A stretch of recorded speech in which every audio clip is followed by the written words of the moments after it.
Hey guys, and welcome back to the Gran Turismo 6 No Money Challenge.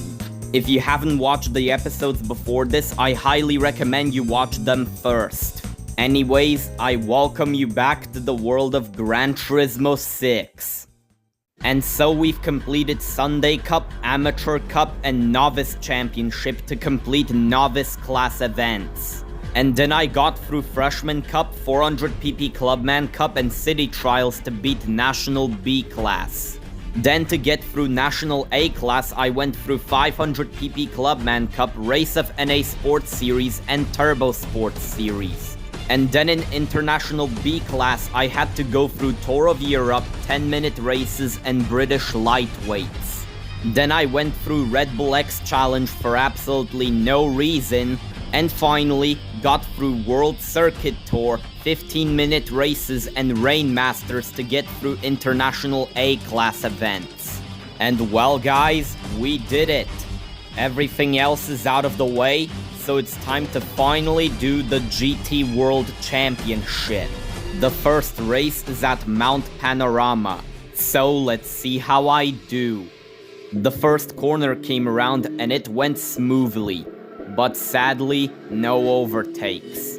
Then the braking zone was coming up, so I braked and managed to successfully overtake this NASCAR. And then it wasn't until this corner where I can easily cut that I managed to overtake the Quattro S1 Pikes Peak. And then I tried to overtake the Zonda R on this corner but failed. I tried again after gaining some slipstream on the straight and succeeded this time. And then I managed to catch up to the Panos Esperante by doing some good old off-road activities, which allowed me to overtake it as well. Then it unfortunately wasn't until this corner on the second lap that I managed to overtake the C6 LM. And then the Gilles Vertigo was very easy to overtake once I managed to catch up to it. And after that, I unfortunately was unable to overtake anyone else, which means I have no other choice but to settle for 8th place. And if you're wondering, these are the opponents I'm going up against. And so I only earned 15 points because of my terrible driving. The second race is at Laguna Seca, a track known for its infamous corkscrew. The first corner came around and I managed to successfully overtake the NASCAR with ease. And then on the uphill section, I cut this corner to try to catch up to the Quattro on the motor wagon's worst nightmare, which actually worked, allowing me to overtake the Quattro. And so I tried to overtake by cutting the corkscrew, but unfortunately that did not end up working. But it's no big deal, as I managed to overtake both the Esperante and the Zonda R on this corner. Then at the beginning of the second lap, I managed to successfully overtake the C6 LM. And it unfortunately wasn't until the third lap that I managed to catch up to the 2J and overtake it. And then the other economy tire victim wasn't too difficult to overtake either. And then even more time is lost as it takes me all the way till the motor wagon's worst nightmare on the fourth lap to overtake the GT1. Then on the fifth lap, I managed to successfully overtake the Pescarolo on the corkscrew.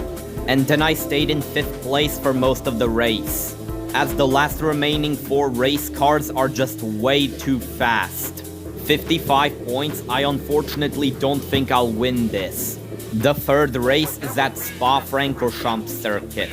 And so I made it to this corner and luckily I was able to slipstream, which allowed me to catch up to the NASCAR and overtake it with no problem. And so I make it to the semi-chicane where I managed to overtake the S1 Pikes Peak. And then once I made it to this section of the track, I was able to successfully overtake the Zonda R. And overtaking the Esperante was all the same. And then I was struggling to keep up with the C6 LM even with slipstream.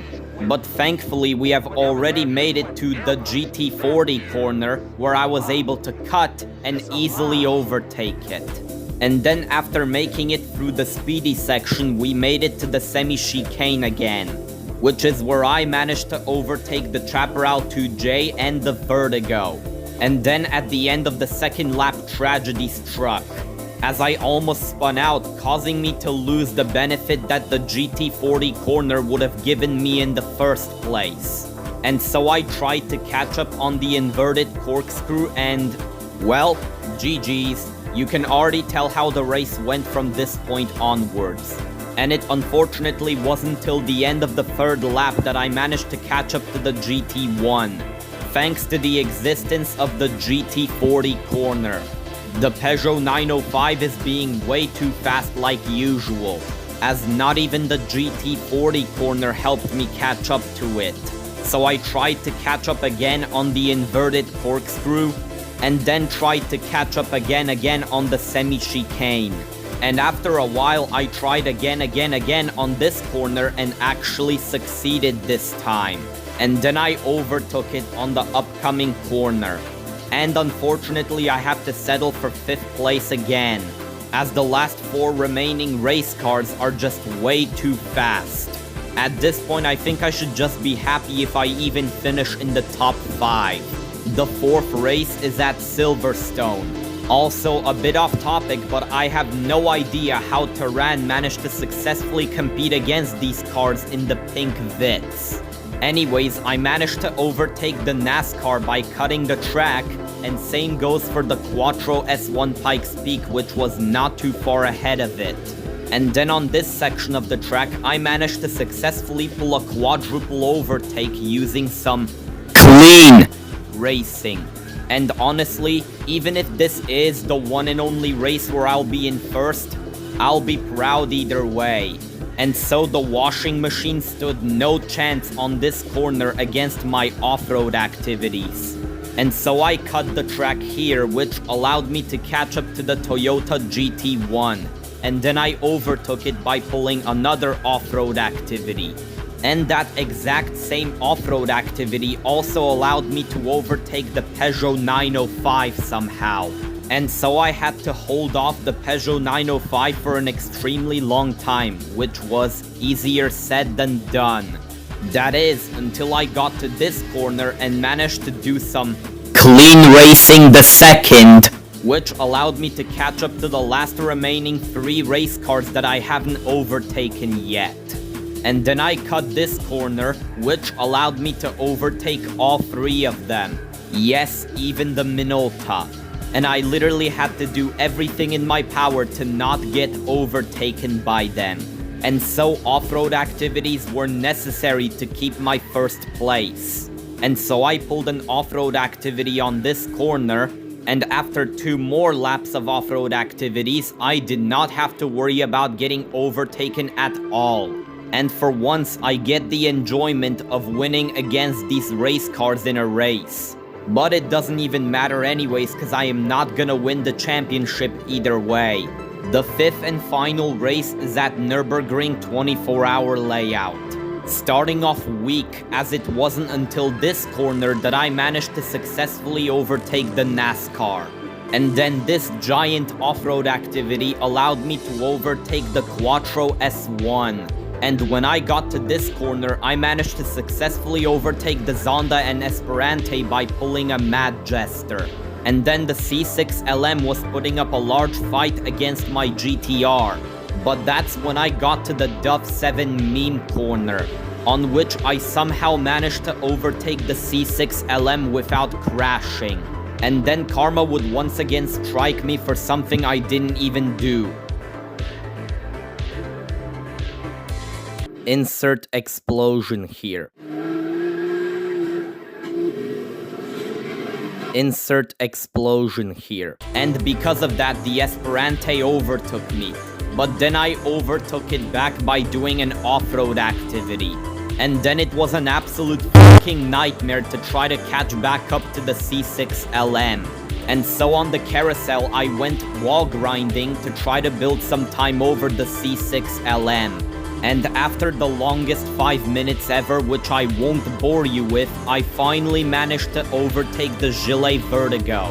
5 more minutes later, and I managed to successfully beat the washing machine. I said I successfully managed to beat the washing machine, there we go. And right before the high-speed straight, I managed to successfully catch up to the Toyota GT1 and overtake it. Then had an intense battle against it, which unfortunately I ended up losing in the end, meaning that I only finished the race in 7th. And with a final score of 215 points, I ended up falling short of the top 5. I know, not the result we were expecting, but it is what it is. Now, I know the fact that I didn't win the championship is such an anticlimactic ending to this series, but honestly, I probably wouldn't even be able to beat it myself without disappearing for the rest of the year. But now it's time to answer the question. Can you beat Gran Turismo 6, a game allergic to prize cars, without any money? Well, the answer is yes. If you actually know how to drive the GTR around these tracks, unlike me. And if you actually get lucky with the opponents you're going up against, which I sure didn't. But either way, I am still proud of myself. Not because this is one of those movie quotes or anything like that, but rather because I made it into this challenge run a lot farther than I initially thought I would. I honestly thought I would get stuck at National A. And by the way, if any of you viewers managed to beat my score of 215 points in 6th place, congrats, and also please let me know. And to all the people that got disappointed by the ending of this series, I'm really sorry it turned out like this. But I promise I'll make it up in the next Gran Turismo 6 challenge run. And with that being said, if you enjoyed, which you probably didn't because of how cliche this ending was, like the video, and maybe even consider subscribing. I would really appreciate it. Thanks for watching, and I'll see you guys next time.